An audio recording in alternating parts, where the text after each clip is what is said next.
தென்மதுரை வீரனுக்கு என்னுடைய மாமனுக்கு தேக்குமர தேகமடி அம்மா அம்மா.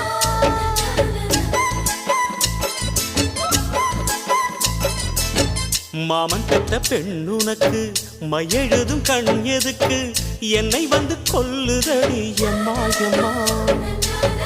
ஆத்திலே நான் குளிச்சேன், ஆசையா நீ புடிச்சே, தோளத்தான் நீ புடிச்சே, சொர்க்கத்தை நான் புடிச்சேன். அடடா, ஒரு அங்குலம் அங்குலமாக நீ ஆசையில் முத்தங்கள் போட அதை என்னென்ன சொல்லுவேன் எப்படி சொல்லுவேன் நானே.